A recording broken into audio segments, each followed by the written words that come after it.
நேயர்களுக்கு வணக்கம். இன்றைய இரவு நேர பிரதான செய்திகள். முதலில் தலைப்பு செய்திகள். இலங்கை போக்குவரத்து சபை ஊழியர்கள் இன்று நள்ளிரவு முதல் வேலை நிறுத்தத்தில். இனவாதத்தை கிளப்பிய கமன்பில ஆரம்பமானது சிஐடி விசாரணை. 5 வாகனங்கள் ஒன்றுடன் ஒன்று மோதி விபத்து. காணாமல் போனவர் சடலமாக மீட்பு. தேசப்பந்து தென்னகோனுக்கு பிணை. கட்டுநாயக்கவில் தரையிறங்கிய 3 அதிகாலை வேளை கைது.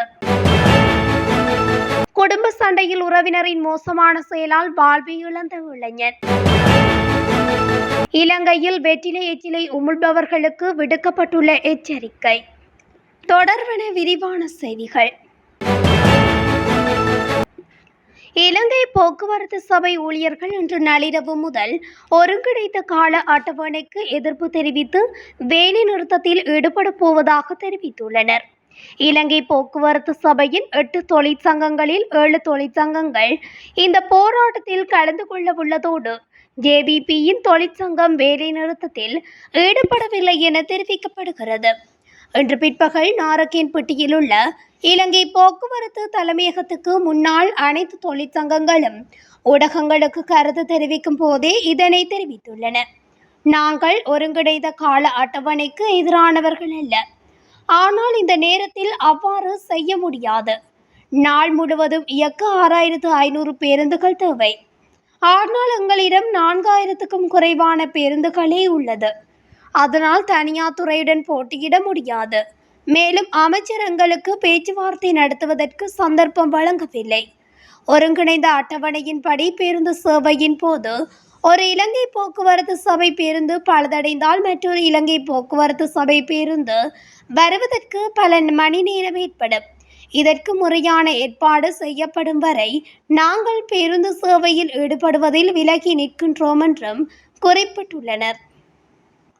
முன்னாள் நாடாளுமன்ற உறுப்பினரும் பிவிதுருகேல உரிமைய கட்சியின் தலைவருமான உதயன் கமன்பிலவுக்கு எதிராக விசாரணை தொடங்கப்பட்டுள்ளது. இதனை குற்றப்புலனாய்வு திணைக்களம் இன்று கோட்டை நீதவான் நீதிமன்றத்தில் அறிவித்துள்ளது. குறித்த விசாரணைகள் மின்னணு மற்றும் அச்சு ஊடகங்கள் மூலம் இனங்களுக்கிடையில் முரண்பாடுகளை ஏற்படுத்தும் அறிக்கைகள் வெளியிட்ட குற்றச்சாட்டில் மேற்கொள்ளப்படவுள்ளதாக தெரிவிக்கப்படுகிறது. எனினும் அவர் வெளியிட்டதாக கூறப்படும் அந்த சர்ச்சைக்குரிய அறிக்கையின் விவரம் நீதிமன்றத்தில் வெளிப்படுத்தப்படவில்லை.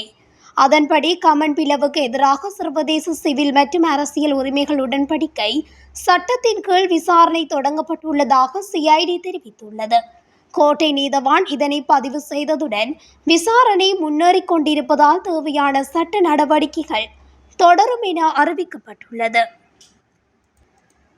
கொழும்பு திருகோணமலை பிரதான வீதியில் 5 வாகனங்கள் ஒன்றுடன் ஒன்று மோதி விபத்துக்குள்ளாகியுள்ளன.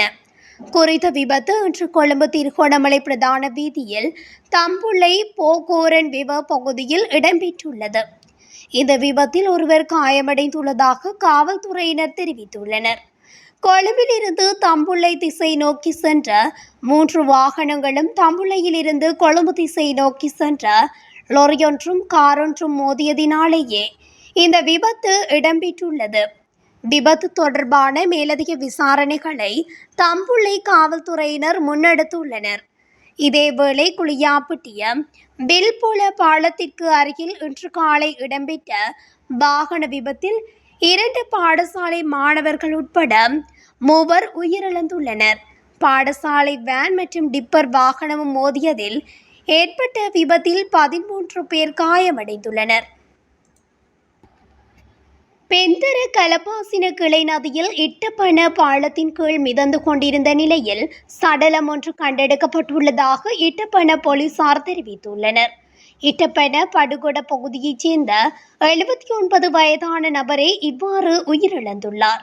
24ஆம் தேதி பிற்பகல் குறித்த நபர் வீட்டை விட்டு வெளியேறியதாகவும் அவரது மகள் போலீசில் முறைப்பாடு செய்துள்ளார். காணாமல் போன குறித்த நபரே இவ்வாறு சடலமாக கண்டெடுக்கப்பட்டுள்ளார். உயிரிழந்தவரின் உடல் களுத்துறை நாகொட வைத்தியசாலையில் வைக்கப்பட்டுள்ளதுடன் இன்று பிரேத பரிசோதனை நடத்தப்படவுள்ளது. மேலதிக விசாரணைகளை இட்டப்பன போலீசார் மேற்கொண்டு வருகின்றனர். விளக்கமறியலில் வைக்கப்பட்டிருந்த முன்னாள் போலீஸ் மா அதிபர் தேசபந்து தென்னக்கோனை பிணையில் செல்ல அனுமதிக்கப்பட்டுள்ளார். கொழும்பு கோட்டை நீதவான் நீதிமன்றம் குறித்த அனுமதியை வழங்கியுள்ளது.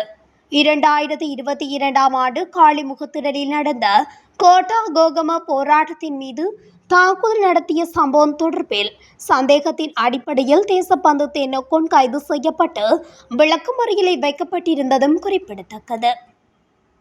45.8 மில்லியன் ரூபாய் மதிப்புள்ள வெளிநாட்டு சிகரெட்டுகளை கடத்த முயன்ற 3 இலங்கையர்கள் இன்று கட்டுநாயக்க விமான நிலையத்தில் வைத்து வந்திறக்கிய வேளை கைது செய்யப்பட்டுள்ளனர். கிரீன் சிக்னலை பயன்படுத்திய முயன்ற மூவரையும் இலங்கை சுங்க அதிகாரிகள் அதிரடியாக கைது செய்துள்ளனர். 24 வயது, 28 மற்றும் 30 வயதுடைய சந்தேக நபர்கள் துபாயில் சிகரெட்டுகளை வாங்கி டோஹா வழியாக இலங்கைக்கு கடத்தியதாக கூறப்படுகிறது. அவர்கள் எடுத்துச் சென்ற 15 சூட்கேஸ்களில் இருந்து 30,600 வெளிநாட்டு சிகரெட்டுகள் கொண்ட 1,503 சிகரெட் அட்டைப்பட்டிகள் பறிமுதல் செய்யப்பட்டன. சுங்க போதைப்பொருள் கட்டுப்பாட்டு பிரிவின் அதிகாரிகள் அவர்களை தடுத்து வைத்து இந்த விவகாரம் குறித்து மேலும் விசாரணைகளை மேற்கொண்டு வருகின்றனர். அம்பாந்தோட்டை பெலியத்தை பிரதேசத்தில் கத்திக்குத்துக்கு இலக்காகி இளைஞன் ஒருவர் உயிரிழந்துள்ளதாக பெலியத்தை போலீசார் தெரிவித்தனர். இந்த சம்பவம் நேற்று இடம்பெற்றுள்ளதாகவும் போலீசார் தெரிவித்தனர். பெலியத்தை நெகிலுவ பிரதேசத்தைச் சேர்ந்த 26 வயதுடைய இளைஞனே இவ்வாறு உயிரிழந்துள்ளார். குடும்ப தகராறு காரணமாக இந்த தாக்குதல் இடம்பெற்றுள்ளதாகவும் போலீஸ் விசாரணையில் தெரிய வந்துள்ளது. இந்த சம்பவம் தொடர்பில் உயிரிழந்த இளைஞனின் உறவினர் ஒருவர் சந்தேகத்தின் அடிப்படையில் போலீசாரால் கைது செய்யப்பட்டுள்ளார். கைது செய்யப்பட்ட சந்தேக நபரிடமிருந்து கத்தி ஒன்றும் போலீசாரால் கைப்பற்றப்பட்டுள்ளது. இந்த சம்பவம் தொடர்பான மேலதிக விசாரணைகளை பெலியத்தை போலீசார் மேற்கொண்டு வருகின்றனர். பொது இடங்களில் வெற்றிலை எச்சிலை உமிழ்பவர்களுக்கு எதிராக அரசாங்கம் சட்ட நடவடிக்கை எடுத்துள்ளது. பேருந்து தரிப்பிடங்கள் உள்ளிட்ட பொது இடங்களில் வெற்றிலை எச்சில் உமிழப்படுகின்றமை தொடர்பில் பொது சுகாதார பரிசோதகர்கள் உட்பட உரிய அரசு நிறுவனங்களுக்கு தொடர்ச்சியாக முறைப்பாடு அளிக்கப்பட்டுள்ளது. எனினும் இந்த விடயம் தொடர்பில் இதுவரையில் எவ்விதமான நடவடிக்கையும் எடுக்கப்படவில்லை. இந்த நிலையில் பொது இடங்களில் வெற்றிலை எச்சிலை உமிழ்பவர்களுக்கு எதிராக தற்போதைய அரசாங்கம் சட்ட நடவடிக்கை எடுக்க தீர்மானித்துள்ளது. வெற்றிலை எச்சிலை பொது இடங்களில் உமிழ்பவர்களுக்கு எதிராக குறைந்தபட்சம் 3,000 ரூபாவும் அதிகபட்சமாக 25,000 ரூபாவும் அபராதமாக விதிக்கப்படும் என எச்சரிக்கை விடுக்கப்பட்டுள்ளது. குறிப்பாக பேருந்து சாரதிகள் மற்றும் வாகன சாரதிகள் வாகனங்களை செலுத்தும் போது வெற்றிலை எச்சிலை பாதைகளில் உமிழ்ந்து செல்வதாக பொது சுகாதார பரிசோதகர்கள் அறிவித்துள்ளனர். இது தொடர்பில் விரைவில் சட்ட நடவடிக்கைகளை எடுக்கவுள்ளதாகவும் பொது சுகாதார பரிசோதகர்கள் எச்சரித்துள்ளனர். இத்துடன் தமிழொலியின் இன்றைய இரவு நேர பிரதான செய்திகள் நிறைவடைகின்றன. தொடர்ச்சியாக செய்திகளை அறிந்து கொள்ள தமிழொலி ஊடகத்துடன் இணைந்திருங்கள். நன்றி, வணக்கம்.